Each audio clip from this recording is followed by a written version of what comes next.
बिस्मिल्लाहिर्रहमानिर्रहीम। फरिया बहन, मैं सबसे पहले मैं अभी टेलीफोन पे हूँ। मैं जिस गांव में बैठा हूँ, मुझे दुख है कि पीपल्स पार्टी की हुकूमत है और मैं जिस गांव में बैठा हूँ तकरीबन 100 सोगवार लोगों के पास बैठा हूँ। उनके 4 बच्चों को पुलिस ने रात के वक्त, वो अपने घर का सामान लेके आ रहे थे खच्चर पे, बोनी पे, और फायरिंग करके उनको मार दिया। उनसे मोबाइल छीन लिए, उनसे 15,000 ले लिया। मैं एक तो ये आपकी मीडिया के हवाले से बताना चाहता हूँ, मैं बहुत दूर बैठा हूँ। और दूसरा ये जो मेरे भाई अभी एक लंबी फहरिस्त लेके बात कर रहे थे, अगर आप मुझे इनका थोड़ा सा तारफ करवा दें तो मैं फिर इन सवालों का जवाब दूं। मैं चूंकि मेरे पास टीवी नहीं और मैं इनको नहीं जानता हूँ ये कौन है जिन्होंने इतनी लंबी फहरिस्त दी है। कैप्टन साहब, मैं आपको तारुफ भी करवा देती हूँ, लेकिन सवाल जो वो उठाए थे अगर आप उस पे आ जाएं। ये हमारे साथ इस वक्त APML के स्पोक्स पर्सन मौजूद है फवाद चौधरी साहब, और PTI के महमूद रशीद साहब भी हैं। वो अभी तक कुछ कह नहीं सके, मगर ये सवाल कि आपको कुछ असासे डिक्लेयर नहीं है, ये PTI की तरफ से भी उठाया गया है। अगर आप उस पर रोशनी डाल सकें। मैं जिस शख्स को जानता नहीं हूँ, मैं उसकी बात का जवाब तो नहीं दे सकता, क्योंकि उसकी शख्सियत, मुझे वो थोड़ा सा अपना बैकग्राउंड बता दे ताकि मेरे ज़हन में आ जाए ये कौन है, तो फिर मैं उस हवाले से मैं एक एक चीज का कंपैरिजन इनके साथ करता जाऊं। कैप्टन साहब, मैं इसी तरह पाकिस्तान का एक आम शहरी हूं, जिस तरह आप मियां नवाज शरीफ साहब का दामाद बनने से पहले थे, जिस तरह पाकिस्तान के आम शहरी, मैं भी पाकिस्तान का एक आम शहरी हूं। It's my programme, thank you so much. Captain साहब, मैं आपसे सवाल कर रही हूँ कि कुछ लोगों ने इल्जाम उठाया। इन साहब का जरा बता दें है कौन है, मैं फिर उसके मुताबिक करूं। एक शख्स झूठ बोल रहा और दरिया के दूसरे किनारे से आपको गालियां दे रहा हो, उसका तो आप कुछ नहीं बिगाड़ सकते। मुझे थोड़ा सा इनका बैकग्राउंड बता दें ताकि मैं उसके मुताबिक फिर बात करूं। ये क्या किसी फ्रंटियर की फैमिली से हैं, पंजाब से हैं, सिंध से हैं, बलोचिस्तान से? एक शख्स को मैं जानता नहीं हूं और उसकी मैं बात का जवाब, मैं कोई हो कोई अच्छी शोहरत का कोई बंदा हो, सियासत में हो, उसके पास ये डॉक्यूमेंट्स हो तो मैं बात करूं, ताकि मैं उसके हिसाब से करूं। मुझे सिर्फ बताएं ये चौधरी साहब हैं कौन? आप खुद ही हैंडल कर लें फिर, वरना फिर अगर जैसे आप कहें फिर। मैं आपको अभी बताया कि फवाद चौधरी साहब APML के स्पोक्स पर्सन हैं, परवेज मुशर्रफ साहब की ये पार्टी है, वो सवाल उठा रहे हैं। मगर जो असासों वाला सवाल है वो कल इमरान खान साहब एक प्रेस कॉन्फ्रेंस में पहले ही उठा चुके हैं। उसके ऊपर मैं आपसे जवाब चाह रही हूँ कि क्या अभी जो इस वक्त आप लोगों के असासे डिक्लेयर्ड हैं वो तमाम के तमाम असासे डिक्लेयर्ड हैं?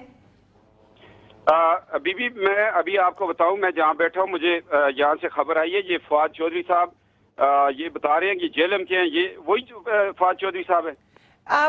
कैप्टन साहब, पर्सनल ना हो, मेरी आपसे रिक्वेस्ट है मुअद्दबाना, आगे बात करूंगा। इशू पे अगर आ जाएं तो ज्यादा अच्छा। मैं इशू पे आता हूँ। जो कागजात इन्होंने उठाए, इनसे मैं ये पूछता हूँ कि परवेज मुशर्रफ साहब से ये पूछें कि 10 साल उन्होंने मार्शल लॉ लगाया। वो नवाज शरीफ साहब को फांसी देना चाह रहे थे। एक प्राइम मिनिस्टर को प्राइम मिनिस्टर हाउस से किडनैप किया, उसको हाईजैकर बनाया, उसके साथ क्या कुछ किया। आया वो शख्स जिसके मुताल्लिक ये इतने सारे कागजात उठा के लाए हैं, वो परवेज मुशर्रफ साहब की उस वक्त आंखें बंद थी, उनको ये खबर नहीं थी कि नवाज शरीफ साहब के पास क्या कुछ है। क्यों फिर उनको बाहर भेज दिया? देखिए मेरी बात सुने, ये जो लोग कंप्यूटर से एक प्रिंट निकाल के बाहर ले आते हैं और फिर ये टीवी पे आके दिखाते हैं, काश के मैं आमने सामने बैठा होता, मैं इनको इनका चेहरा दिखा देता। इनसे मैं ये पूछता हूँ कि इनके खानदान से गवर्नर अल्ताफ साहब निकले थे, वो JLM की एक अदालत में 50 रुपया फीस लेकर पेश हुआ करते थे। फिर आज मैं फवाद साहब से पूछता हूँ कि वो लाखों रुपए की फीस क्यों ले रहे हैं? जब आप एक कारोबार शुरू करते हो, उसका ये मतलब नहीं होता कि आपने 100 रुपए से शुरू किया तो एंड ऑफ द डे आपके पास 50 रुपया रहेगा। वो कारोबार फलते फूलते रहते हैं। और शुक्र अल्लाह का कि नवाज शरीफ का वो कारोबार, जिस इत्तेफाक फाउंड्री की ये बात कर रहे हैं, वो 37 से शुरू हुई है और वो पाकिस्तान के अंदर है। मैं फवाद साहब को ये बताना जरूरी समझता हूँ कि नवाज शरीफ साहब के वालिद वो शख्स थे जिन्होंने 65 वॉर में इस फाउंड्री से गन्ने भी बनाई, टैंक्स तक बना के दिए। ये वो मियाँ शरीफ साहब थे जिनकी 1971 में एक इससे बड़ी फाउंड्री जंग की नजर हुई बांग्लादेश के अंदर। ये वो मियाँ शरीफ हैं जो कि जुल्फकार अली भट्टो की एक गलत पॉलिसी थी कि उसने कारखाने छीने, और ये फिर उसके बाद अभी जुल्फकार अली भट्टो प्राइम मिनिस्टर हैं और इनकी पार्टी उस वक्त इक्तदार में थी। उसी वक्त उन्होंने 6 और फैक्ट्रियां लगा दी। क्या मियाँ शरीफ साहब ने किसी का जेब काटा हुआ था? वही वक्त है कि मियां शरीफ साहब यहाँ से उठ के दुबई में भी फैक्ट्री लगा रहे हैं। आया इतना बड़ा एहतसाब, गुलाम साहब का एहतसाब गुजार दिया, बेनजीर साहब का एहतसाब उतार दिया, एक आमिर का एहतसाब हमने गुजार दिया। उसके बाद भी अगर ये एहतसाब लेना चाहते हैं तो चौधरी साहब को मैं ये कहता हूँ, अपने अंकल जस्टिस साहब को कहें, सुप्रीम कोर्ट ऑफ पाकिस्तान में नवाज शरीफ के खिलाफ, शरीफ फैमिली के खिलाफ एक रिट दायर करें। ये आपने जो सवाल उठाया मैं उनसे पूछती हूँ कैप्टन साहब, वो सवाल है बिल्कुल उनसे है कि वो अगर परवेज मुशर्रफ साहब के पास मौका था कि वो साबित करते जो काम गलत हुआ, लेकिन इस सवाल का जवाब, क्योंकि ये सवाल सिर्फ फवाद चौधरी का नहीं है और फवाद चौधरी साहब बड़े मोहतरम मेरे मेहमान हैं इस वक्त, लेकिन जनरली आपसे सवाल आपकी पार्टी से उठाया जा रहा है। कल आपने प्रेस कॉन्फ्रेंस सुनी होगी, क्या कुछ ऐसे असासे हैं जो डिक्लेयर्ड नहीं है?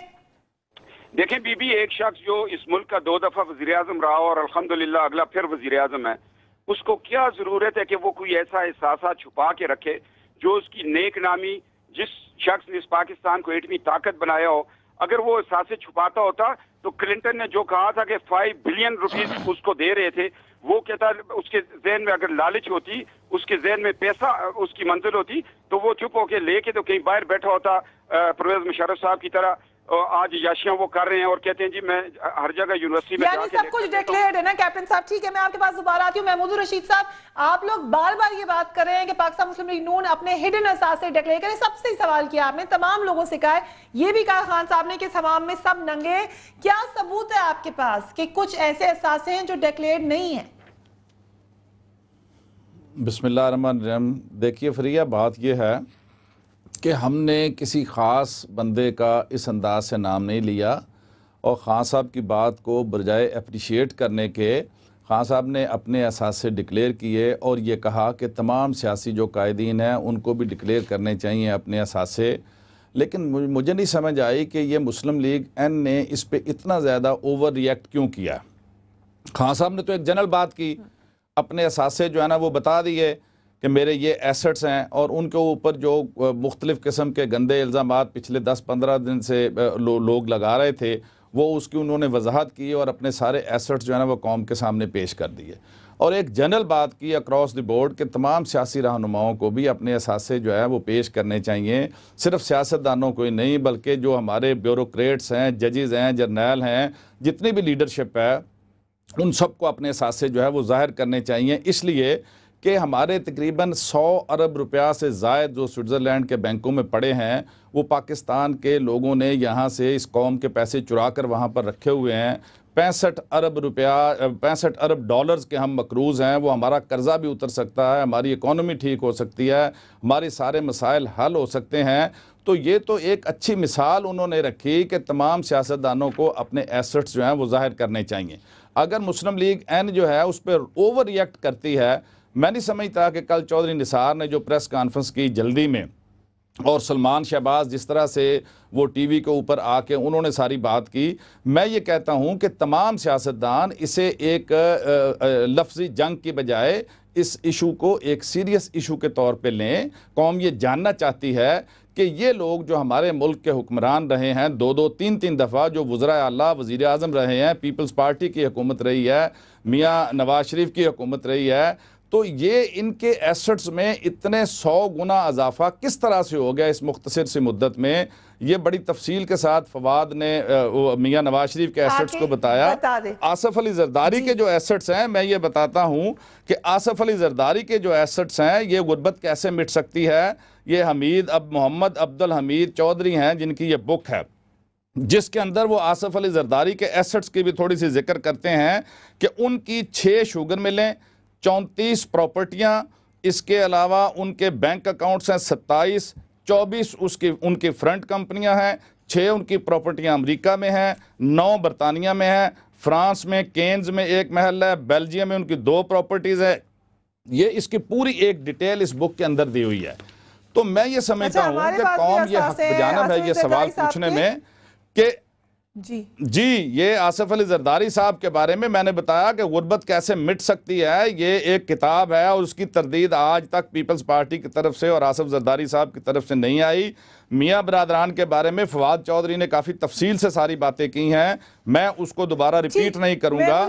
हमने तो सिर्फ एक असूली बात की है इमरान खान साहब ने कि सारे सियासत जी, मैंने ये कहा कि हमने एक असूली बात की। बिल्कुल, एक जी, हम ये कहते हैं कि कैप्टन साहब और फवाद साहब वक्फे के बाद इस पे हम मजीद बात करेंगे कि उन्होंने ढीली एक बात है कि खान साहब ने खुद आके अपने तमाम असासे डिक्लेयर किए, नहीं अगर लगा कि वो सही डिक्लेयर नहीं है तो उस पर भी यकीनन बात होनी चाहिए। मगर एक और बात जो आज उठाई जा रही है, जुमैमा खान साहिबा कि ट्विटर पे ये बात लिख रही हैं कि Imran Khan took no money from me, मुझसे इमरान खान ने कभी कोई पैसे नहीं लिए, neither will he be taking money from Pakistan. उसी तरह जिस तरह वो पाकिस्तान से कभी पैसे नहीं लेंगे, उन्होंने मुझसे कभी पैसे नहीं लिए। उन्होंने ये भी कहा कि वो ये नहीं कह सकते कि मुझसे उन्होंने पैसे लिए थे। In other words, he ended with all the disadvantages of marrying someone with money. और वो ये भी कहती हैं कि I never give him a Penney nor did he ask और वांट मी टू। ये कह रही है मैंने कभी एक पैसा भी इमरान खान साहब को नहीं दिया। जुमैमा खान का ये ट्विटर के ऊपर लिखना है। मगर सवाल ये कि कल खान साहब ने एक बात कही थी कि मैंने जुमैमा खान से, यानी जो उनकी उस वक्त बेगम थी, उनसे पैसे लेकर अपने फ्लैट की कीमत उतारी थी। तो उसकी हकीकत क्या, मैं आपको वक्फे के बाद बताऊंगी। मगर एक वक्फा लेंगे क्विक, उसके बाद बताएंगे कि इस ट्विटर के ऊपर जो इतराज़ लोग उठा रहे हैं इसकी हकीकत क्या है। Keep watching news beat.